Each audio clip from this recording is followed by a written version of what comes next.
जय जिनेन्द्र। मैं नेत्र जैन, मेरी आयु 16 वर्ष है। मेरा ग्रंथ मोक्षमार्ग प्रकाशक जी है, जिसके रचयिता पंडित टोडरमल जी हैं।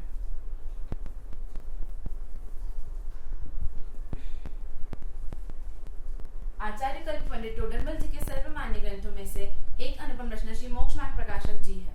यह ग्रंथ संपूर्ण जैन समाज में सबसे ज्यादा अधिक अध्ययन करने वाला ग्रंथ है।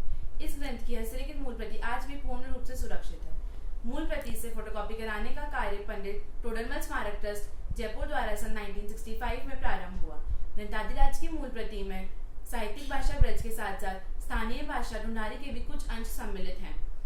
मूल फोटोकॉपी से खड़ी बोली में परिवर्तन करने का श्रेय श्री मगन लाल जी जैन को जाता है। प्रथम संस्करण 11,000 प्रति सन 1966 में प्रकाशित हुई। द्वितीय संस्करण भी प्रथम संस्करण जैसा ही प्रकाशित हुआ। तृतीय संस्करण में डॉक्टर हुकुमचंद भारत द्वारा सारगर्भित 28 पृष्ठीय प्रस्तावना भी सम्मिलित हुई। चतुर्थ संस्करण के समय इस ग्रंथ की मांग इतनी बढ़ गई थी कि 11,000 प्रति कुल 1.5 वर्ष में ही समाप्त हो गई। पंडित टोडरमल जी द्वारा लिखित 4 शैलियों में से यह ग्रंथ विवेचनात्मक शैली में आता है, अर्थात विवेचनात्मक शैली में सैद्धांतिक विषयों को प्रश्न उत्तर व उदाहरणों के साथ स्पष्ट किया गया है। पंडित टोडरमल जी ने इस ग्रंथ में स्वयं ही प्रश्न पूछे और उनके स्वयं ही उत्तर दिए हैं। इस ग्रंथ में 9 अधिकार विभाजित हैं, अतः 9वां अधिकार अपूर्ण ही प्राप्त है। उन्होंने ग्रंथ के अंतिम पृष्ठ पर बहुरी लिखना चाहा, परंतु ग्रंथ अपूर्ण होने की वजह से वह बहु ही लिखा रह गया है। ये ग्रंथ अंग्रेजी, हिंदी, गुजराती व अन्य कई भाषाओं में प्रकाशित हो चुका है।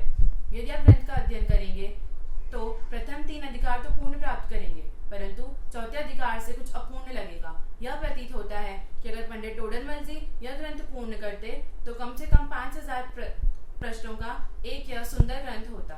मोक्षमार्ग प्रकाशक में जैन सिद्धांतों के द्वारा अन्य मतों का खंडन किया गया है।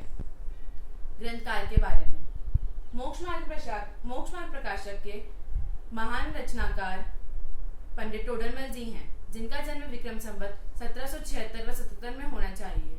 उनके पिता का नाम जोगीदास जी व माता का नाम रंबा देवी है। वे खंडेलवाल जाति के हैं। उनका गोत्र गोदिका है, जिसे भौसा व बड़जात्या भी कहा जाता है।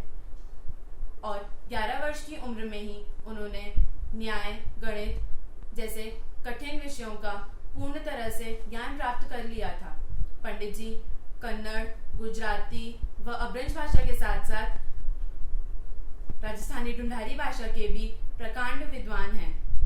पंडित जी के प्रखंड पंडित के कारण अन्य विद्वानों को पराजित लगने लगा, इसलिए वह उनसे द्वेष भाव रखने लगे। पंडित जी ने, मैं आपका ध्यान एक कथन की ओर लाना चाहूंगी, जो है पंडित जी, एक बार की बात है, पंडित जी की माता जी ने 6 माह तक उनके भोजन में नमक नहीं डाला, परंतु उनका ध्यान अपने ग्रंथ में इतना था कि उन्हें पता ही नहीं चला कि उनके भोजन में नमक नहीं है। जब उनका ग्रंथ अपूर्ण हो गया तब उन्हें पता चला कि अब भोजन में नमक नहीं है। उन्होंने अपनी माता से कहा, माता आज आपने भोजन में नमक नहीं डाला? तो माता बोली, बेटा मैं तो 6 माह से नहीं डाल रही हूँ। इस घटना से यह प्रतीत होता है कि जब पंडित जी लेखन कार्य करते थे तो उनका ध्यान बाहरी क्रियाओं में नहीं आता था। पंडित जी का देह परिवर्तन विक्रम संवत 1823 व 24 के लगभग होना चाहिए। धन्यवाद। जय जिनेन्द्र।